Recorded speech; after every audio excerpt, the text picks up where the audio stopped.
In episode 5, Shane continues to see Rose, but there's one problem. Every time they get intimate, something just happens to not go quite right. Shane is very apologetic, and he just chalks it up to the pressure of the season, and Rose is pretty understanding.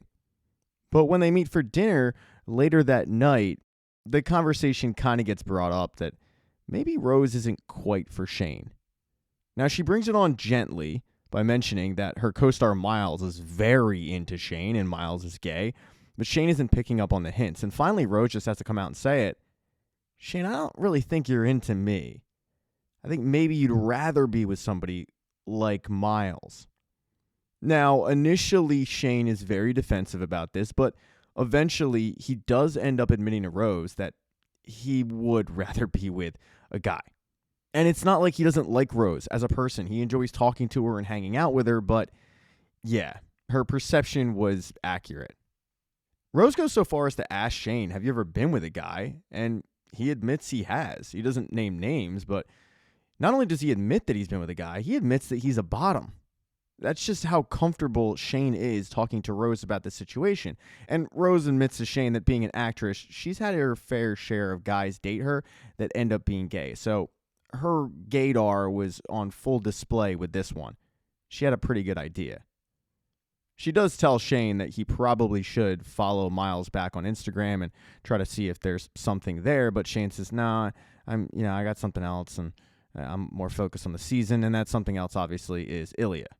It seems like this conversation is actually a weight lifted off of Shane's shoulders. And when they leave the restaurant, Rose says, "Hey, let's be friends. Like, I'm serious about that. Let's not just say we're going to stay in touch, but like, let's actually stay in touch. All right? If you ever need anything, call me. We can talk about this." And Shane probably will, because at this point, Rose and Ilya are the only people that know the quote unquote truth. As Rose leaves, Shane has to get ready for the All-Star game, which is going to be in Tampa. And this year's format is different. It's going to be East versus West, which means it's the first time that Ilya and Shane are going to be teammates. It's also the first time they're seeing each other since Shane's awkward exit from Ilya's house. But they meet up in Tampa a couple weeks later. Ilya sporting a Tommy Bahama shirt that, I'm sorry, it doesn't really fit his personality at all. And Shane sporting a more professional look. At first, the conversation is a bit awkward. Ilya asking Shane if he brought anybody. He's trying to poke around and see if Shane brought Rose. Shane says no, he didn't bring anybody. And Ilya, of course, didn't bring anybody either. These two pussyfoot around the elephant in the room, being Rose. And finally, Shane admits, yeah, that's kind of over. We just weren't very compatible. The compatibility, though, is definitely felt on the ice at the All-Star game. I mean, these two click. They're on a line together with Shane playing center, Ilya playing wing. They both have a ton of fun. And after the game, they also both meet up on the beach. They talk about where each team is headed next as they watch the sunset. But they also have plans on hanging out later that night. And by hanging out, I mean, well, having sex with each other consensually. Shane heads to Ilya's room because that's just how they do things. But his tone is completely different when he gets there. It's not a, hey, I'm going to get on my knees now like the good old days. No, he's completely nervous. He sits down and he tells Ilya, come on, man, like, I can't be the only one to feel this, right? And Ilya's like, what are you talking about? And Shane says, well, the last time we hung out. And Ilya cuts him off and says, you mean when you ran away? But Shane's like, no, man, I can't be the only one that feels this. Like, there's more to this. Ilya tries to just say, yeah, you know what? We hang out and we have sex, but that's about it. It's nothing more than that. And Shane says, no, come on. I think I'm gay. To which Ilya cracks up and says, Hollander, what gave it away? But for Shane, this is an awkward conversation. Just to say that out loud, to Ilya, it's not a big deal, but to Shane, it clearly is. Ilya sits down next to Shane and asks, why are you telling me this? And Shane says, who else am I going to tell? Shane goes on to say that being gay is one thing, but hooking up consistently with the arch rival is a complete other. And the fact is, he's developing true feelings for Ilya. It felt to Shane like they were something. They could be something, but Ilya says, get that out of your head, man. It's never going to happen. And when Shane says, well, what if it could? Ilya just snaps and says, it can't. This is dumb. And the reason it can't is because I want to go home. I want to go back to Russia. Now it's getting uncomfortable for Ilya. He tells Shane, I don't know what would happen to me if we were a thing and I went back home, and I can tell you right now, I don't want to find out. He then goes on to explain the situation at home, which he's never done before with Shane.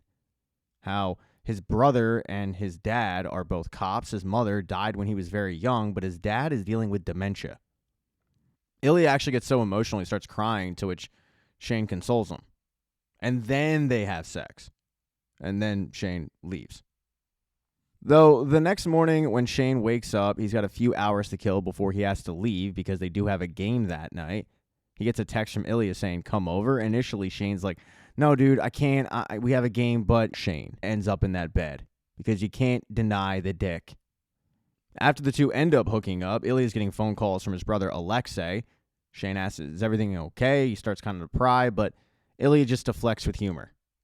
Theoretically, this will be the last time the two see each other until their next game, with both teams heading in complete opposite directions. And that first game back from the break, Ilya performs great. He scores a hat trick, but as soon as he gets off the ice, he gets a phone call from his brother telling him, you got to come home. Dad has died. The news of Ilya's dad dying, though, doesn't reach the mainstream press. The only news that comes out is the fact that Ilya did not travel with the team to their next destination.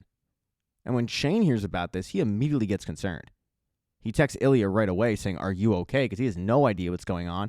And later that night, he finally hears from Ilya. Ilya tells him he's in Moscow. Unfortunately, his dad has died. Shane wants to be there for him and comfort him in this time of need, but Ilya doesn't seem all that upset. He really just wants Shane to strip. He's in a pretty good mood, and that's probably alcohol-induced. He tells Shane that he'll be back for their next meeting because he doesn't want Shane to catch up to him in the scoring race. The next day, though, Ilya's mood has changed because it's the day of his dad's funeral. All the big shots in the military are there, including friends and family. That includes, by the way, Svetlana. But there's one person that Ilya is trying to avoid at all costs, and it is Alexei. Finally, though, Alexei does approach him. This entire time, Alexei has bit the hand that fed him, not realizing how good Ilya has been to him. He approaches his brother and says, what about me now? And Ilya's like, can I just, I don't know, breathe for a second? Like, we just buried Dad. But for Alexei, he wants answers right now. And Ilya snaps. He screams at his brother, where do you think the money comes from? The money that you live off of, the money that you put up your nose. And Alexei snaps back, look, I have a wife, I have a daughter. I need to know what's going on. This conversation gets interrupted when Svetlana walks in the room, and when Alexei makes a crass comment about Svetlana, that is it for Ilya. He pushes his brother, he starts punching him, and he's only stopped when Svetlana tells him, your brother's not worth it. That's when he gets real with his brother, telling him, look, I will put money in a trust for your daughter. She can have it when she's 18. You can have my apartment here. But we are done. If I ever hear from you again, I will make sure your name is ruined in this city. I will spend all my fame and my money to make sure that you can't leave the house. So don't talk to me again. And that's it. His brother has to leave the room with his tail tucked between his legs, leaving Svetlana and Ilya to just kind of process what went down. Svetlana, being a really good friend, goes up to Ilya and makes sure that he's okay. And Ilya says, I don't deserve you. And she says, you do. You just don't want me. Ilya tries to play it off like, no, I do. But she says, you don't. You don't want me the way that you want Jane. I know you love me, but you don't love me the way that you love Jane. And I hope that he knows how lucky he is. This is the first time that Svetlana has shown that she's been aware Jane is actually a guy this entire time. The entire night, though, is a whole lot for Ilya. He ends up leaving that dinner and walking the streets of Moscow. And with no one to talk to, he ends up calling Shane up. Shane, who is on the road, leaves the hotel room. He takes the call. He just wants to be there for the guy that he's in love with. And Ilya just wants to hear Shane's voice, but he doesn't really want to vent to him. So Shane has a great idea. Why don't you just unload, but do so in Russian? And I'll be here listening, and I won't have any idea what you're talking about, but maybe it'll help. And Ilya does that. In Russian, mind you, he tells Shane that he hates Russia. He never wants to go back. The people, they don't like him. He doesn't really want to be there. They just kind of take his money. They use him. The only person he has in Russia that he cares about is Svetlana. But then he admits to Shane how in love he is with Shane and how it scares him. Mind you, Shane is on the other end of this phone call having not a clue of what's actually being said.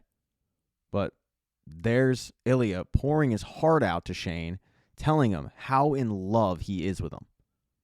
And once he says, I'm done, he goes right back to the snarky Ilya that we all know and love. Now, just as promised, his first game back is against the Metros. As he's warming up, Shane goes up to him in the blue line, and they have plans on hooking up later that night at Shane's place, as usual. To everybody else, it just looks like Shane is offering condolences, but of course, Ilya and Shane know the truth. But those plans don't end up materializing. Because right off the draw, Shane grabs the puck, he makes a couple moves, he heads over the blue line, and for whatever reason, he does the one thing that no pro athlete would do in this situation. He turns his full head, looks back at Ilya, and ends up getting run the hell over. Concussed, broken collarbone. It was a clean hit, but it sends Shane into another orbit. A brawl ends up breaking out, but then there's the captain of the Raiders, Ilya, his arch rival, according to many people, truly concerned for the health and safety of Shane. And for the broadcast crew, they're like, well, they're rivals, but he never wants to see anybody hurt. But no, Ilya is really, really concerned. And Shane's aware of this because when he finally is getting stretchered out, he actually tells the medics, tell Ilya I'll be okay. Ilya, though, isn't about to wait for their word. He ends up going to visit Shane in the hospital, and Shane is loopy as hell. The concussion did such a number on him that he's going to miss the entire playoff run. But because he's loopy, he's also feeling himself a little bit, and he tells Ilya, I was planning on asking you this when we hooked up later that night, but I wasn't able to. Do you want to come to my parents' cottage this summer? I'd really appreciate it if you came to my parents' cottage. Ilya, though, says, Shane, it can't happen, man. Like, it can't. But nothing's really getting through to Shane because he's concussed. These two end up getting their conversation broken up when a nurse walks in, and Ilya just says, I was just checking up on him. I'll see you later. And they go their separate ways. Ilya heading to the playoffs, and Shane heading to that cottage to recuperate with his family. Now, the whole thing with him and Rose, they do end up staying in touch. While they never were official out in public, Shane never told his parents that he stopped seeing Rose. And they've been kind of pressuring him on whether or not she's going to show up at the cottage that summer. And Rose, who was doing reshoots, says, well, I'd like to, but yeah, I don't know. I don't know if I'll be still being used with these reshoots. The two actually have a very, very open conversation about the fact that Shane is using Rose as a beard. But Shane hangs up the phone when his mom says, oh, the game's on. And the game is the Raiders playoff game, where Ilya is really struggling. Shane's mom has noticed that Ilya is probably dealing with broken ribs or something. So after the game, when the Raiders lose, Shane and Ilya start texting back and forth. Shane asking Ilya, how are your ribs? Ilya asking Shane, how's your head? They discuss the playoff run, the fact that Shane's mom thinks that New York's going to win. And fast forward 2 weeks later, and Shane's mom was correct. Because for the first time in his MHL career, Scott Hunter is a champion. With Shane and his parents watching at the cottage and Ilya watching at his place with Svetlana and a few other friends, they watch as Scott Hunter grabs the cup and makes his turn around the ice. But when the families come out to celebrate with the players, Scott Hunter is left all alone. The person that he wants to celebrate with is actually in the stands. It's Kip. At this point in his career, Scott Hunter is a vet. I mean, in terms of hockey, he's like 97 years old. So he just says, screw it. He goes over to the boards and he starts signaling for Kip to come down to the ice. And it takes a little bit because Kip's like, what, okay? But at this point, the cameramen and the announcers are very confused on what's going on. They just think that Scott is bringing a fan down. They don't realize he's bringing the love of his life down to the ice. And it's such a bizarre scene that Ilya and Shane start texting, what the hell is he doing? And nobody knows. But when Kip ends up hitting the ice, then it becomes clear to everybody. Kip tells Scott, well, you don't have to do this. And Scott says, yeah, I do. And he just starts making out with Kip right there in front of everybody, cameras and all. It is a truly shocking scene to everybody watching it. Mouths agape. But this is Also, a very eye-opening scene. So much so that Ilya goes into the room, he calls up Shane, and he says, "I'm coming to the cottage this summer." Thank you so much for checking out this recap. Please consider subscribing to the channel and subscribing to my Patreon. Hit thumbs up if you liked it. Smash that thumbs down button if you thought it sucked. If you left a comment, I don't get back to you. I usually don't check the comments unless they're like a super comment. Also, if you don't see the next video up on the end screen, not to worry, it'll be up in a day or two.